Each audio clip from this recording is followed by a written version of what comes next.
الفاظ تین مل کر ایک معنی بناتے ہیں جس کا مطلب ہے بچے کو دودھ پلانا عربک میں۔ تو اللہ تبارک تعالیٰ قرآن مجید فرقان حمید میں سورہ بقرہ کی آیت نمبر 233 میں فرماتے ہیں، مفہوم کچھ یوں ہے، اور مائیں اپنے بچوں کو پورے 2 برس کے لیے دودھ پلائیں، اور یہ حکم اس لیے ہے کہ جو دودھ پورا کرنا چاہیں، اور دودھ پلانے والی ماؤں کا کھانا پہننا دستور کے مطابق بچے کے باپ کے اوپر لازم ہے۔ کسی جان کو کسی کی اطاعت سے بڑھ کر تکلیف نہیں دی جاتی، اور نہ ماں کو اس کے بچے کے باعث نقصان پہنچایا جائے، اور نہ باپ کو اس کی اولاد کے سبب۔ وارثوں پر بھی یہی حکم عائد ہوگا۔ پھر اگر ماں باپ باہمی رضامندی سے 2 برس سے پہلے بچے کا دودھ چھڑوانا چاہیں تو اس میں کوئی گناہ نہیں، اور پھر اگر تم اپنی اولاد کو دائیوں سے دودھ پلانا چاہو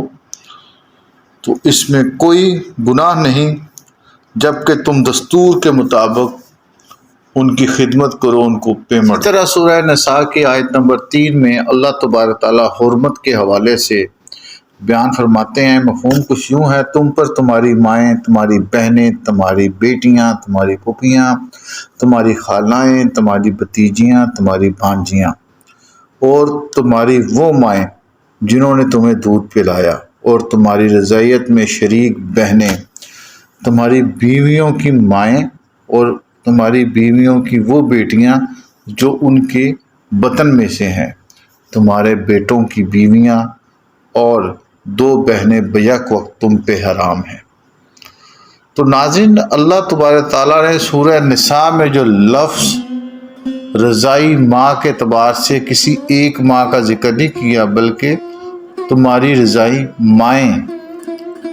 وہ مائیں یعنی کہ ایک سے زیادہ فیمیل آپ کو بیک وقت دودھ پلا سکتی ہیں، لیکن اس کے لیے جو حرمت کا، جو تقدس کا فیصلہ ہے وہ کرنا لازم ہے۔ اب ہمیں کیا پتا کہ ہمیں پلانے والی ماں مسلم ہے یا غیر مسلم، ہمیں کیا پتا اس کے فیملی ریلیشن کیا ہیں۔ تو اس حوالے سے پاکستان کے اندر ڈاکومنٹیشن اور قانون سازی کا جو فقدان ہے وہ بہت ضروری ہے، اور اسپیشلی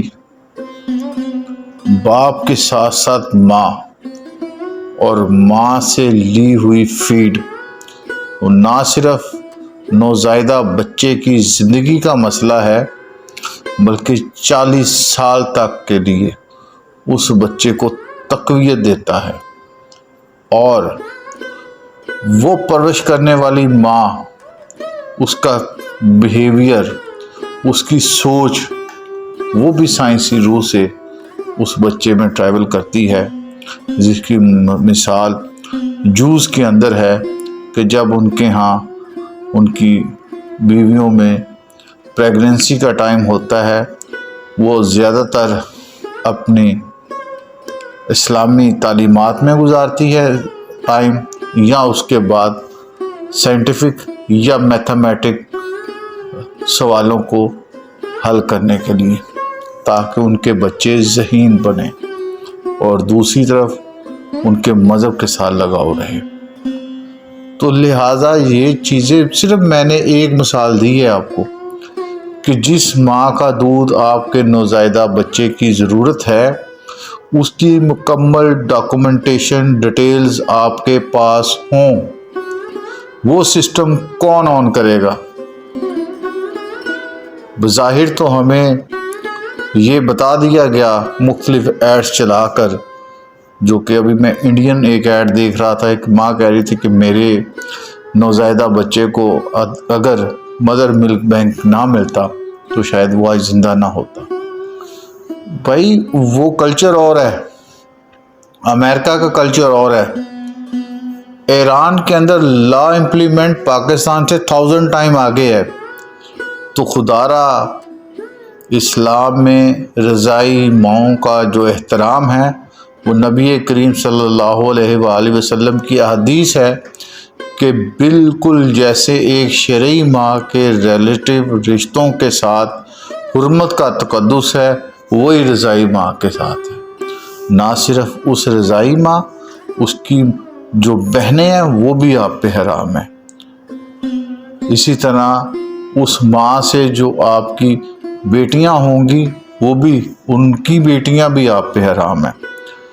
تو یہ سینسٹیو اسلامی ویو ہے، اس پہ علماء اکرام نے بالکل ٹھیک صحیح وقت پہ فیصلہ دیا ہے۔ سب سے پہلے قانون سازی کی ضرورت ہے۔ یونیسکو کی رپورٹ کے مطابق ہر 1000 میں سے 53 بچے پاکستان میں نوزائیدہ ایج کے اندر وفات پا جاتے ہیں، اور ان بچوں کے اندر 4 قسم کی کمپلیکیشن ہے، جس میں سب سے پہلے جو کمپلیکیشن ہے وہ زچگی کے دوران پیچیدگی ہے، اور اس پیچیدگی سے مراد وہ انٹرینڈ سٹاف کا ایشو زیادہ ڈسکس کیا جاتا ہے۔ نمبر 2 کے اندر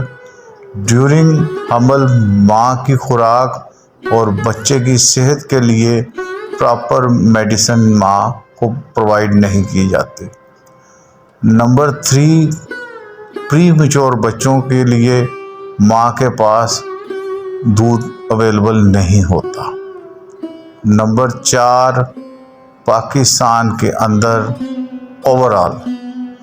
جو گروتھ ہے ماں کی بچے کی، یا وہ ٹائم فریم ہے ایک بچے سے دوسرے بچے کا، وہ ایشو ڈسکس کیا جاتا ہے۔ تو اگر میں انہی کی رپورٹ کو دیکھتا ہوں تو جو ماں کے دودھ کی قلت کا ایشو ہے وہ 3 نمبر پر ہے، یعنی کہ 53 میں سے اگر اس ایوریج کو بھی 4 پہ تقسیم کریں تو وہ ہر 1000 میں سے 10 بچے صرف اس مسئلے کی وجہ سے زندگی سے ہار جاتے ہیں، اور 1000 میں سے ان 10 بچوں کی کیئرنگ کے لیے جو مدر فیڈ کا مسئلہ ہے، جس طرح پاکستان میں 1000 میں سے 10 مائیں ایسی اویلیبل ہیں جن کے پاس ان کے بچے نہ ہونے کی وجہ سے مدر فیڈ ہوگا، مگر ان 10 ماؤں میں سے بھی اگر پری میچور بچے کی ڈیتھ ہوگی تو وہ ماں خود دودھ کی قلت کا ایک شکار ہے۔ تو یہ ٹیکنیکل باتیں ہیں، دکھایا کچھ جاتا ہے، کیا کچھ جاتا ہے۔ ان معاملات کو، ان الجھے ہوئے مسائل کو سمجھنے کے لیے، جہاں پہ اسلامی شرعی مسائل کو سمجھنے کے لیے ہمارے پاس اسلامک کونسل موجود ہے، اسلامی شرعی کونسل موجود ہے، اسی طرح عوامی پہلوؤں کو سمجھنے کے لیے ہمارے پاس انٹلیکچوئلز کی کمی ہے۔ وہ کہ نیشنل اسمبلی میں بھرمار ہے ہمارے ہاں، لیکن انٹلیکچوئلز نہیں ہیں، سینٹ میں بھی اسی طرح۔ تو اس حوالے سے انفرادی طور پر ہم صرف گفتگو کر سکتے ہیں، امپلیمنٹ نہیں۔ سوچئے، دیکھتے رہیے واٹ ٹی وی۔